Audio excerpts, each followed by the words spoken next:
Hey, I'm Tom. I wanted to talk a little bit about Popper Coffee Roaster, show you a roaster as it ages and what to expect from it. So this is a stress test roaster. I took it from new stock and we are on roast 116 right now. So as it ages, the things you need to do to maintain it and keep the roaster in good condition and functioning is, first of all, to follow our instructions. Currently, we recommend that you start with 85 grams roast, and then you can see if you can step up to 100 grams. Right now, I've weighed out 100 grams here for this batch. And the most important thing is that the coffee rotates actively. This roaster, I've done a kind of deep cleaning only about 3 or 4 times on this hood.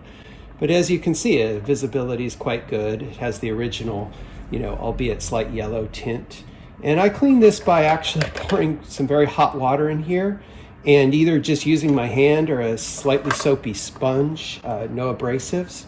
What's really important is to keep the chaff basket clean after every single roast. This also extends the life of the roaster. And sometimes gravity works, but I really actually like to vacuum it out to get the chaff out. So let's look inside the roaster, because as a roaster ages, you will see some discoloration happen, and that's completely normal.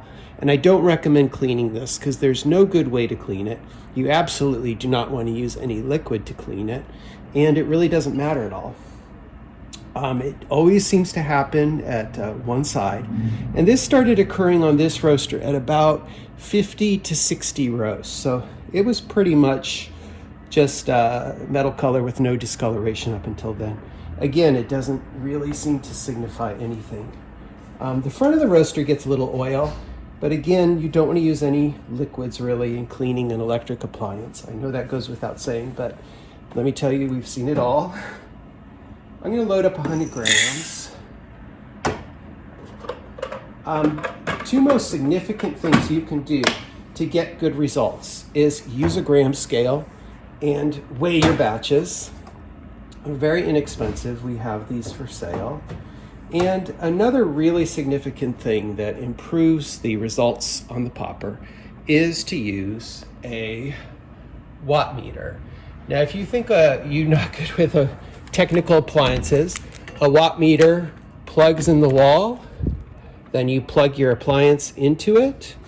It's great for any coffee roaster, but especially popper.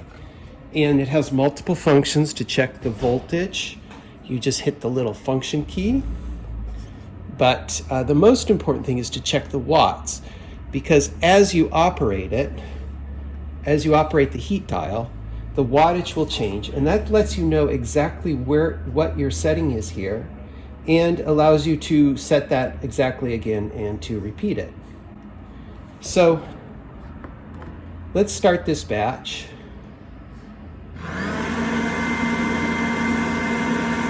So our preferred setting is up here at about the 1 o'clock setting, and that corresponds to about 950 watts. It depends on your voltage at your house.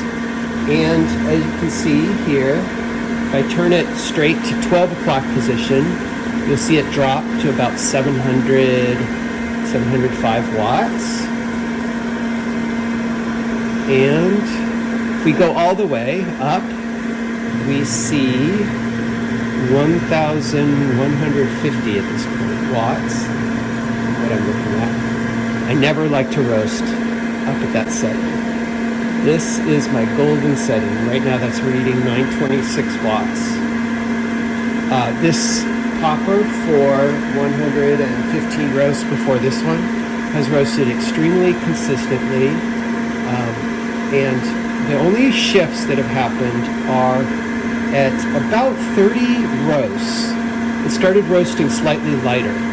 In order to overcome this, I kept the same setting. I added 30 seconds to 1 minute of time. So to do that, right here we're earning 843. I'll just go back to about 940. And we've added a minute of time.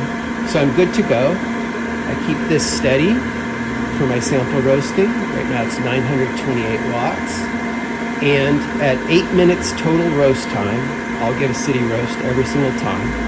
On this, it will indicate at about 4:30 on that, which means 6:30 in the roast time, I'll get first crack.